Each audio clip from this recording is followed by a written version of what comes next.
Hi, I'm Chris Cronin with HALOCK Security Labs. Today I'm going to be talking to you about threat forecasting, the ability to take open source data and use it in your risk assessments to figure out likelihood. We're going to be talking about this topic today over three subjects. One is showing you that threat forecasting is actually possible.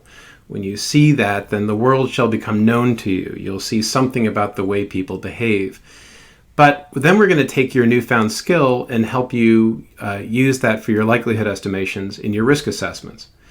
Now, HALOCK is probably best known for duty of care risk analysis. This is the ability to make sure that your risk assessments are looking at the impact to others and the impact to yourself, to make sure that there's balance between the burden of your controls and the risks to others that the controls are there to prevent. We often display this by focusing a lot on impacts, making sure that people are thinking through the impacts to their objectives, say profitability, or their mission, say the benefit that their users or community gets from their services, or the impact to others, the requirement to keep people safe during incidents. And then there's this likelihood component too that we don't really talk about a whole lot because we're focusing so much on making sure that impacts are well thought through, whether qualitatively or quantitatively. You can use Docker in either way. But people ask, what about likelihood? How does HALOCK figure out how common something might be and how that should be figured into your risk assessments? Well, we're going to be spending a lot of time in this format. This is something called the HIT index. It's HALOCK's view into the Veris community database. Now, the Veris community database is the publicly reported portion of records that you see in Verizon's data breach investigations report. The way you'll read this HIT index during our presentation is that the commonality of threats inside reported incidents are going to be represented by the size of the boxes. So personnel error in the top left is the most commonly seen cause of incidents in these publicly reported incidents. And the least common is on the bottom right is a box that's so small we can't fit the whole title in. That's malfunction. So we're going to spend a lot of time in this model, this HIT index model, to talk about foreseeability. What we hear from a lot of people is that, hey, you can't predict cybersecurity threats because there's so much innovation in cybersecurity attacks. Well, there is, but let's start by saying this. We don't actually want to predict. We're not going for accuracy. And you'll see there's a good reason for that. What we want to do is forecast. We want to estimate the things that could go wrong so we can prepare. That's what do care is. We thought through what could have happened and we prepared. And besides, cybersecurity does innovate, but not by much year over year. So we've got this sort of a fake analytic tool here, the innovator guesstimator. HALOCK does a lot of incident response as well. And what we see is what the data shows us. Year over year, we have the same things happening over and over again. There is innovation, but it's in a small minority of the actual breaches that we see reported. Let's talk about why we're not going for accuracy in our predictions. Here's the outcome of an accurate prediction. We were breached this year and lost 1 million records, just as we predicted. Look how accurate we are. That's not what we're going for. We want the idea of a forecast. We saw that Team X was prone to errors, so we removed their access to the crown jewels. Their eventual error released much less data than we originally estimated. When we're forecasting, we're thinking through what could go wrong, and we adjust our behavior to match that foreseeability. But that's a portion of what we're going for. Risk is about likelihood and impact. So if we see that something could go wrong, we can adjust by reducing the likelihood of effective threats by changing something about our, say, defenses, or we take systems data and people out of harm's way, knowing that the thing is going to happen anyway. So we're going to go through these 5 steps today as we talk about how we develop a forecast. We want to know how our business operates. Our business is going to operate differently than just about everybody else. But we want to know how our threat landscape is revealed by how we do our business. And then we're going to get threat data. We're going to align threat data with our threat landscape. And then we're going to organize the data to see where threats have been. So that's a clue as to how we're going to forecast. But let's take a look at this first step first. How our business operates, knowing how that works. So let's take a few examples here. These are not actual stats, but it's a picture of what a business looks like in terms of where the business is conducted and how much of a business assets go into certain buckets. So let's look at hospitals. Physical is very big. We have to show up to a hospital to see the doctors, the nurses, etc. Systems, they have abundant systems that make sure that our records are doing well, helps with decisions, helps with research, certainly helps with billing. And then personnel, there's more personnel than physical locations. We see our nurses and our doctors, and we see people who intake, and then there are technicians and lab techs and pharmacy, and there are all sorts of people who do other things in hospitals. So there's a lot of people handling a lot of personal information on a one-on-one basis, right? Let's take a look at banking. Banking is tremendously physical. There are bank branches everywhere where people go and handle and exchange personal information and cash and all sorts of stuff. They have abundant systems. This isn't about the density of the data or the number of transactions. It's really, this is a question about where we are doing our business. And of course, personnel are significantly big. Many people are handling a lot of personal information in banks. In information services, it looks much different. Physical is important, but as a weight of how many assets we have that are doing interesting things and have interesting data, systems are chief there, right? Personnel, also significant because they've got to run these systems, but systems and information services is definitely the major factor in where assets are. Retail, physical, systems, and personnel, especially for brick and mortar businesses. So, okay, that's where businesses are. So what's the big deal? Well, what's the data showing? The data shows us that our threat landscape is where we conduct business. So the pictures that we just showed you, we're not just where assets are, but where breaches happen. So now let's understand where we do our business in terms of what our threat landscape is. We're going to go back to the Veris Community Database. Again, this is generic, so it's all data in the Veris Community Database for all industries. But again, personnel error and then personnel misuse and hacking systems are the chief common threats that go into an attack like this. And then we have technical things like malware and then we get physical, right? So that's a picture of really how we're going to be looking at this stuff. Let's go back to hospitals. What did we say? Physical is very big. You have to go to a hospital to get the treatments there. Systems are abundant, and then a lot of personnel, more personnel than physical. What is the hit index from the Veris Community Database tell us? Personnel misuse and personnel error. And then if you go down to the bottom row in the middle, you see social engineering. Those things combine to create personnel issues. Now, personnel misuse is people on purpose doing something wrong, often to get their job done, but they're on purpose doing something wrong. Personnel error is a mistake that someone made. And then social engineering, well, we know what that is, but we talk about those differently because we would do different things in order to prevent those things. And only then do we get to physical asset loss, which is abundant, and then physical facility toward the top right, and then hacking systems and malware and hacking web applications. So you see that where we do business has a lot in hospitals to do with where the threats are. Let's take a look at the threat landscape for banking. Remember, we said banking was prominently physical, and then personnel, and then systems. Very abundant, right? What do the threats say? Physical facility, the top left, physical asset loss, bottom in the next column, and then point of sale, POS, is skimmers. Very prominent. And then after that, we get to personnel misuse, and then toward the top right, personnel error. You combine those boxes, and you get a significant part of the real estate of the hit index of what's in the Veris Community Database. Well, why is that? Well, take a look at what's going on in these physical facility boxes. It's tampering, disabled control, surveillance, victim at facility. What's happening there? It's manipulating ATMs. Now, again, this isn't the number of records that get abused. It's the commonality of the attack, skimmers and point of sale. So banks have a strong physical presence in their threat landscape because they've got such a strong prominence in vulnerable physical environments. If you're a bank or you're a credit union, go to the FFIAC CAT, this tool that's commonly used to look at the security controls in your organization. And you're going to see that ATM attacks, physical security attacks, ATM attacks aren't even in that survey. You have to go to your threat information to figure out what's actually happening.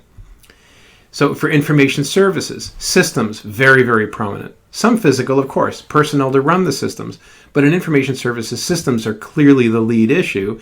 And sure enough, that's where the threats happen. Hacking systems, hacking web, malware on the top right. These things combine to create the majority of the real estate in the hit index. Only then do you get to personnel error, social engineering, personnel misuse. So what we see happening is, again, the threats are happening where the business happens.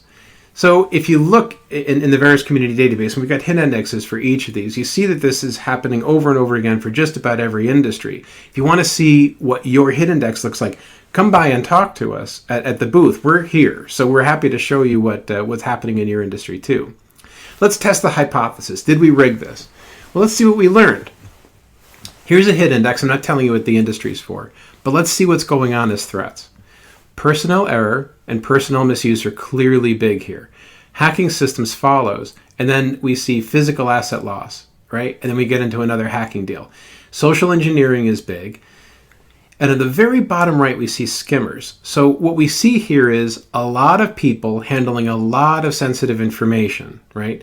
Take a look at misdelivery under personnel error. Misdelivery is on the top right of that block. So there's a lot of moving around of data, distributing data in which a person can make an accident, right? The bottom right is skimmers. So not a lot of personal transactions, as we mentioned. So what kind of business is this? Is this a soft, let's say a fast food chain? Would it look like that? Would it be a manufacturer? Would it look like manufacturing? Or would it look like financial advisory? Think about what you learned. Well, it's for financial advisors. There's a lot of one-on-one contact with customers. Most employees are handling personal information. There's lots of delivery and distribution of personal information, and there are rare on-site transactions. So again, our business is where our threats are. Past is prologue. If we look at what's been happening, then we can get a good sense of what's going to happen in the future. Why is this? Well, because business changes slowly enough that we can forecast threat landscapes by watching what's been happening. Our technical infrastructure, for the most part, doesn't change. So things have changed this year because of COVID. We'll talk about that in a moment. Go-to-market methods, pretty much the same. Customer interaction vectors. It's in person, now it's over video conferencing. Business processes generally don't change. Reporting structures stay the same. Governance stays the same. So as long as these things are staying the same, we can use the past as prologue. Again, we'll talk about how to use your risk analysis to how to deal with changes like COVID. Let's now get threat data. Where are we going to get it from? Well, the data we're talking about here is what's in the Veris community database. This is a big database. You can do some good analysis in here. 9,000 reported incidents about 2,500 characterizations of incidents. We'll talk about what some of those look like in a bit. It's sponsored by Verizon. It's part of the data here is part of what they put into their data breach investigations report. It's fed now by a large community, so they're always adding records and details to existing records to get a finer and finer picture of what's been happening. There are other sources of past threats. If you're looking for technical threats, the kinds of things that are good for tactical prep and response, on-the-wire attacks, MISP, OpenCTI, CVE, commercial vendors are doing this kind of stuff. They're taking a lot of things that are happening on the wire, so you can look at things that are going on as far as technical attacks that may ebb and flow during the course of several days. If you're looking for all reported threats, things that are also physical and have to do with personnel, this is good for your forecasting and planning. So for your risk assessments, Veris Community Database we talked about. The Privacy Rights Clearinghouse has almost the same number of records, about 9,000 attack records, but much less data to parse, but still very useful for some. And then your ISACs, your Information Sharing and Analysis Centers. You may have an ISAC for your industry. You should look that up and see. There's a lot of really good information sharing going on there. So we got our public data. Now we have to align the threat data to our threat landscape. How we're going to do that? Well, let's first see what's going on in the Veris Community Database. There are a lot of kinds of data that characterize threats. There are basic facts, the who, what, when, where. There are exploited assets. This is partial. This is being developed more over time. So what systems were in the attack? Data classifications. Was this personnel error? Was this personal data? Was this cardholder data? Third-party roles. Were there third parties involved in this? Industries and sub-industries, threat actions, threat vectors, the size of the breach, financial impacts. we look at, to build the hit index, we look at industries and sub-industries, threat actions, and threat vectors. Why? Well, we want to know how these threats relate to how our business functions, because, again, our threat landscape matches how we do business. But we also want to look at threat actions and threat vectors because these are things that we can manage, right? We can put in controls that address these threat actions and threat vectors. We haven't found patterns in the size of the breach or the financial impacts yet. We don't see any compelling data there to help us figure out a pattern that we would actually put into the analysis just yet. Maybe one day. We're not anticipating that. What's the fifth step in how we forecast? We're going to organize our data to see where the threats have been. That's a part of the forecast, right? Going back to now the picture of the healthcare, where have the threats been in healthcare? Well, personnel misuse, personnel error, some misdelivery, this kind of thing. Physical asset loss, people just losing media. There's a tremendously large block there. We have to pay significant attention to that when we're doing our risk assessments in a clinical healthcare hospital environment. Physical facilities and hacking systems all are important, but what we want to be sure of is that when we're thinking about this concept of past as prologue, it's true that what we know has been happening is going to feed our estimation of what's going on in the future, but it's only part of the risk question.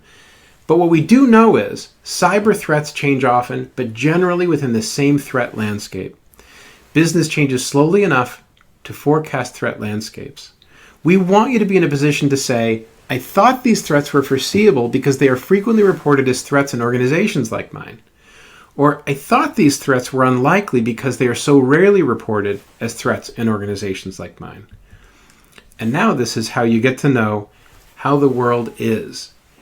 You see that we can tell something about what our future behavior is going to look like because of what our past behavior has looked like.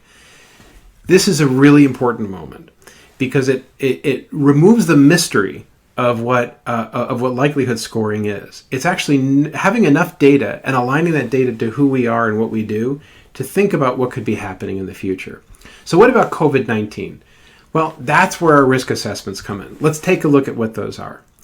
We're going to talk about how to use threat forecasting and risk assessments next. Now, first, let's talk about what risk assessments are and come to an agreement. Risk assessments are estimations of likelihood and impact of bad events. How likely is it that bad things will happen, and what's the harm when they do happen? They can be qualitative or quantitative. You can use plain language to describe it, or probability and percentages of harm. Here's what risk assessments are not. They're not audits. They're not gap assessments. They're not scans. These are important, but these are not risk assessments. If someone says, here's your vulnerabilities when you ask for the risk assessment, they don't know what a risk assessment is. They're definitely not maturity assessments. Oh, you rate 2.1 out of 5. You should get to 3. That's where your peers are, is not a risk assessment. But let's take a look at maturity assessments for a moment because we're going to find them to be useful in a way. Maturity scores are basically the idea that the lower the score, the weaker your control. And if there is a scale of 1 to 5, we're saying 1 is ad hoc, not implemented, 2 is documented or inconsistent, 3 is it's implemented consistently. And a lot of consultants tell their clients, get to this, get to 3, that's where your peers are. It's a terrible idea because when you get to 4, tested and corrected, that's what regulations are telling you to do. So if your consultant is telling you to get to implement consistently 3, they're telling you don't shoot for 4. Don't actually comply with regulations. That's not a good idea. And by the time you get to 5, be innovative or to address root causes for continual improvement, that's when you get to a level of like ISO 27001, right? Some of those areas you're going to want to get better at than others. Duty of care risk analysis, as a reminder, is looking at both the impact and the likelihood. That's how you get to know what to do. You can have a high likelihood of something with low impact. Just because it has a high likelihood doesn't mean that's what you prioritize. It has to be that combination of likelihood and impact that you care about, but impact to you and to others. You have to make sure everyone's been taken care of. This is where law is going. Take a look at some recent decisions coming out from states. This is one from the state of Pennsylvania when they found that Orbitz had not appropriately safeguarded the Expedia assets that they acquired in a merger. So the instructions from the state of Pennsylvania are that we conduct risk assessments to look at the potential harm to ourselves and others, and to use controls where the burden is not greater than the value that we provide to our clients, our customers, our guests, but making sure that everybody's taken care of. The concept of duty of care risk analysis that we're starting to see come up in these regulatory and litigation issues is neither your conduct nor your controls may create a likelihood of harm to yourself or others that's large enough to require correction. That's pretty interesting. The idea is that if you saw a risk on the left without a safeguard, where your objectives for profitability were fine, your mission to serve others was fine, but you had an obligations risk that was above acceptability, you need to put a safeguard in place where they're all okay. You're not allowed this scenario where you've taken care of that obligations risk on the right, but your objectives or mission risk have been put into an unacceptable risk. You're not supposed to sacrifice one for the other. That's not reasonable. And that's in regulation. And that's how you deal with litigation. So now let's talk about how this foreseeability goes into this. We showed you this hit index. So there's actual math that goes behind it. All we're doing is taking values from the Veris community database. So each of these threat clusters, these big blocks, are associated with a chunk of data where the percentages of these threats occur in reported breaches. Again, this is all cases. This isn't broken down, this one example. Now, what if we can figure out likelihood by subtracting the forecast, subtracting the control strength from the forecast? In other words, we're mitigating the commonality of a breach in our environment because of the strength of our controls. There are a couple ways we can think of to do this, and we'll show you how this comes into play with a COVID-type scenario. We can mitigate the forecast of our control strength if we do something like this. Now, this is conceptual. This isn't the actual math that we use. But if you have, let's say, your threat clusters of personnel error coming into about 58% in your industry, causing reported breaches, then your maturity scores, the greater your maturity score is, the lower you would expect that probability to be. Again, this is conceptual. This isn't the actual math. But this gives you an idea of what we're going for. So let's say in a COVID-type situation, someone says, I've always been worried about personnel error. So I had these controls that had a maturity score of 4. I was testing them. I made sure that they were working, so I was correcting them if they came out bad. But if we're going to make this change of having people work from home, my controls for personnel error are now only a score of 2. They're only implemented in some places. So now my probability of personnel error goes up. So you should see how this starts to work. You can mitigate the forecast by the strength of controls, but when something comes up that you're now moving your you're moving your environment, your workers, how you do business, you can very quickly say, today, before I expect that data to change en masse, I'm going to look at how it affects me. If the maturity of my score has gone down because I changed something and didn't put controls in place, now the likelihood goes up because I'm mitigating the forecast less. There are a number of ways to do this. This is again conceptual. If you take the quintiles of percentages of threats and compare them to the maturity, you might have a regular likelihood score. This way you can use, say, a bell curve that accents to a greater tolerance or less risk tolerance to come up with a likelihood score. If you'd like to know how to do that, just come by and talk to us in the booth. We'll tell you about methods for doing that. So the big lesson here is that your threat landscape is where your business is conducted. And the data shows it. The data proves it. The question then is, how do you make sure that you've taken this information and made it useful for you? Well, this is where the risk assessment comes in. You're going to take the likelihood score, and you're going to think about the impact scores, the impacts to you and to others, and put it into a system like DACRA or CISRAM, which is a Center for Internet Security's risk assessment method. That can show you how to actually take this data and plug it in. So if you have any questions about this, come by the booth. We'd love to talk to you about how to implement it and to actually show you pictures of what your hit index might look like in your industry. But it's been a pleasure talking to you today, and we look forward to talking to you later on today at the booth.